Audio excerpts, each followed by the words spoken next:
আমাদের এই কিছু মুসলমান ভাই তাদের প্রশ্ন হচ্ছে যে ইসলামের দৃষ্টিতে অন্য ধর্মের ধর্মাবলম্বী ভাইদের উপাসনালয়ে তাদের ধর্ম পালনে বাধা দেওয়া এটা ইসলামে বৈধ কিনা। এই বিষয়টি আমাদের স্পষ্ট হওয়া দরকার যে সেখানে যে রাম মূর্তি রিসোর্ট স্থাপন করে রাম মূর্তি স্থাপন করা হচ্ছে, পৃথিবীর সর্ববৃহৎ মূর্তি, এটা কিন্তু মন্দিরের বাইরে ধর্ম পালনের উদ্দেশ্যে নয়। এটি সম্পূর্ণরূপে গভীর ষড়যন্ত্রের একটি অংশ। এই সমাজে হিন্দু মুসলিম সম্প্রীতি নষ্ট করার লক্ষ্যে, এই সমাজে একটি কোন্দল সৃষ্টি করার লক্ষ্যে, এবং ভারত যেন সেই সুযোগ বুঝে উত্তরবঙ্গে সেনা সমাবেশ ঘটিয়ে আমাদের উত্তরবঙ্গকে ভারতের অংশ বানাতে পারে, সেই ষড়যন্ত্রের একটা নীল নকশার অংশ হিসাবে সেই রাম মূর্তি রিসোর্টের মধ্যে স্থাপন করা হয়েছে। সেটা কিন্তু তাদের মন্দিরের ভিতরে ধর্ম পালনের জন্য নয়। সুতরাং আমাদের হিন্দু ভাইরা তাদের ধর্ম পালন করবে, তাদের ধর্ম পালনে আমরা বাধা দেইনি। আর আমাদের উপরে এটা প্রশ্ন আসে না যে মুসলমানরা হিন্দুদের ধর্ম পালনে কেন বাধা দিচ্ছে, কি বলেন ঠিক কিনা? সুতরাং যে সমস্ত ইসকনের সদস্যরা, ভারতের আরএসএস বজরং দলের সদস্যরা, হিন্দু মহাজোটের ভারতের এজেন্টের সদস্যরা, তারা আমাদের এই আন্দোলনকে ভিন্ন খাতে প্রবাহিত করার চেষ্টা করতেছেন, তারা কান খুলে শুনে রাখুন, এই দেশের হিন্দু মুসলমান আপনাদের ধোঁকাবাজি বুঝে ফেলেছে। হিন্দু মুসলমান ঐক্যবদ্ধ হয়ে ভারতের ওই সমস্ত এজেন্টদের বিরুদ্ধে স্বাধীনতা সার্বভৌমত্ব রক্ষা করার জন্য তারা কাঁধে কাঁধ মিলিয়ে আগামীতে লড়াই করবে ইনশাআল্লাহ। সম্মানিত উপস্থিতি, আর একটা প্রশ্ন হয় যে এই আমাদের সংসদেও কোন এমপি মন্ত্রী তারা কথা উঠিয়েছেন যে তারা তাদের ধর্মীয় উপাসনালয় কত বড় করবে সেটা তাদের ব্যাপার। একজন আইনের লোক হয়ে কিভাবে এরকম বেআইনি কথা বলে সেটা আমাদের বোধগম্য নয়, বলুন ঠিক কিনা? আমরা ওই ফজু পাগলাকে আমরা বলবো আপনারা একটু আইন পড়ুন, সংসদে গিয়েছেন, আইনের উপরে কথা বলার চেষ্টা করুন।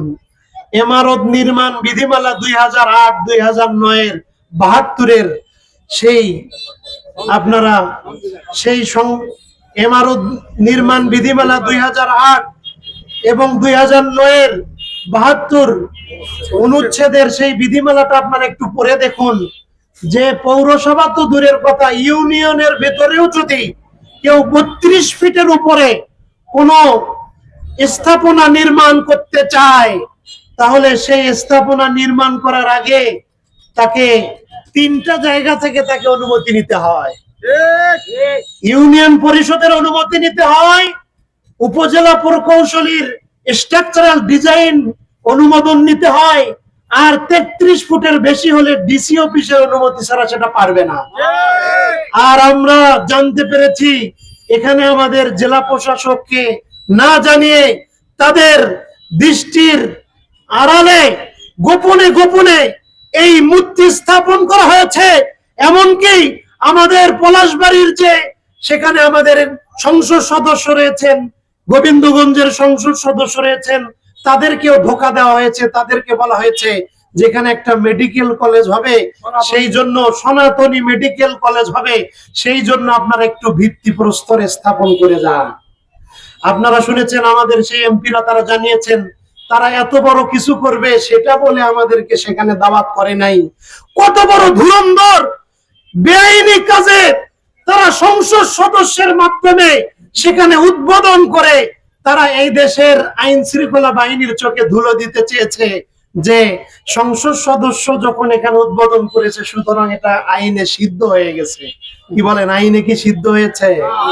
সুতরাং এর ইমারত নির্মাণ বিধিমালার আইন অনুযায়ী 72 অনুচ্ছেদ অনুযায়ী সেখানে স্পষ্ট লেখা আছে যদি সেখানে আইনের ব্যত্যয় ঘটে এবং জনগণের যদি সেখানে নিরাপত্তার প্রশ্ন ওঠে স্বাধীনতা সার্বভৌমত্বের উপর হুমকি আসে, চেয়ারম্যান 7 দিনের নোটিশ দিয়ে সেই ইমারত ভাঙতে পারবেন, এবং ইমারত তো ভাঙবেন 25,000 টাকা জরিমানাও করতে পারবেন। সুতরাং আমাদের প্রশাসনকে আমরা তাদেরকে বলতে চাই, যদি বাংলাদেশের আইন অনুযায়ী ইমারত বিধিমালা সেই অনুযায়ী যদি সেটা না হয়ে থাকে, 7 দিনের নোটিশে ভাঙার আপনাদের আইন অনুযায়ী আপনাদের ক্ষমতা আছে, তাহলে কেন আপনারা এখনো ভাঙেননি? কি বলেন? আমাদের এটা জানার অধিকার আছে কিনা? সুতরাং আমরা আমাদের প্রশাসনকে জানিয়ে দিতে চাই, অতি দ্রুত আইন অনুযায়ী আপনারাই পদক্ষেপ নিয়ে আপনারা সেই স্থাপনাকে আপনারা ভেঙে দিবেন। আমরা ওটা রামের স্থাপনা বলতে চাই না, আমরা বলতে চাই রামের স্থাপনার আড়ালে ধর্মীয় স্থাপনার নাম দিয়ে একটা দেশ বিরোধী ষড়যন্ত্রমূলক স্থাপনা বলুন। ঠিক? সম্মানিত উপস্থিতি, আপনারা মুসলমানেরা জানেন কোরআনের মধ্যে একটা মসজিদের ইতিহাস আছে, যেই মসজিদের নাম হলো মসজিদে জিরার। মসজিদ নাম দিয়ে তারা একটা স্থাপনা করেছিল, কিন্তু আসলে সেটা মসজিদ ছিল না। আল্লাহ তাআলা কোরআনের মধ্যে ঘোষণা দিয়েছেন যে ধর্মীয় স্থাপনার নাম ব্যবহার করে যদি ভণ্ডামি করা হয়, উস্কানি দেওয়া হয়, আল্লাহর নবীকে আল্লাহ তাআলা অর্ডার করেছেন ওই মসজিদ আপনি গুড়িয়ে ধ্বংস করে দিন। সুতরাং ইসলামে একটা ইতিহাস আছে, কোরআনের আয়াতের মধ্যে আজও আছে, যে ধর্মীয় লেভেল ব্যবহার করে, ধর্মীয় স্থাপনার লেভেল ব্যবহার করে যদি অধর্মীয় কিছু করা হয়, সুতরাং মুসলমানদের প্রতি আল্লাহর কোরআনের আদেশ আছে যে ওটা পৃথিবীতে আর আস্ত রাখা যাবে না, ওটা গুড়িয়ে দিতে হবে। বলুন ঠিক কিনা? সম্মানিত উপস্থিতি, এ পর্যায়ে আমরা আমাদের দাবিগুলো সুস্পষ্ট রূপে আমাদের প্রশাসনের কানে তুলে দিতে চাই যে এই রাম মূর্তির নামে দেশ বিরোধী ষড়যন্ত্রমূলক স্থাপনা আর ঘুরুক্ষরেও এই জনপদের মুসলমান, হিন্দু, মুসলিম কেউ এটা দেখতে চায় না। আমরা নিজেরা ভাঙবো না। প্রশাসনের কাছে দাবি, যারা এটা স্থাপন করেছে তাদের মাধ্যমে অতি দ্রুত এটা ভাঙার ব্যবস্থা করা করুন। প্রশাসনের কাছে আমাদের দাবি, যেই প্রতারক কোটি কোটি টাকার প্রতারণা করে একবার মুসলিম সমাজের সাথে প্রতারণা করে মুসলমান সেজে মুসলিম নারীকে বিবাহ করে হাজার হাজার কোটি ময়মনসিংহের সেখান থেকে প্রতারণা করে লুটপাট করে, সে এমন এক প্রতারক, তার নিজের বাবা এখনো গুচ্ছ গ্রামে মানবেতর জীবন যাপন করে। তার বাবা তার সঙ্গে দেখা করার জন্য এসেছিল, সে তার বাবাকে, জন্মদাতা বাবার পরিচয় দেয়নি, সে মন্দিরের ভিতরে ঢুকতে দেয় নাই। সেই প্রতারক জনদরদি এত বড় ধার্মিক সেজেছে যে পৃথিবীর সবচেয়ে বড় মূর্তি না হলে তার পূজা হয় না। এই প্রতারকের অতি দ্রুত তদন্তপূর্বক তার বিচার বাংলার জনগণের সামনে, জনগণের আদালতে করতে হবে। এবং এই ষড়যন্ত্রের পিছনে আমরা দেখতে পাচ্ছি ভারত সরকার এখানে একেবারে ওতপ্রোতভাবে জড়িত। এর পিছনে ভারতের হাই কমিশনার জড়িত আছে। আমাদের কাছে তথ্য প্রমাণ আছে। আমাদের সরকারের কাছে দাবি, যদি পার্শ্ববর্তী রাষ্ট্র যদি এই ষড়যন্ত্রের পিছনে যদি জড়িত থাকে, অতি দ্রুত তদন্তপূর্বক আমাদের সরকার যেন কূটনৈতিক ভাষায় জাতিসংঘের মাধ্যমে একটা এই ষড়যন্ত্রের বিরুদ্ধে একটা শক্তিশালী প্রতিবাদ যেন, পদক্ষেপ যেন গ্রহণ করে।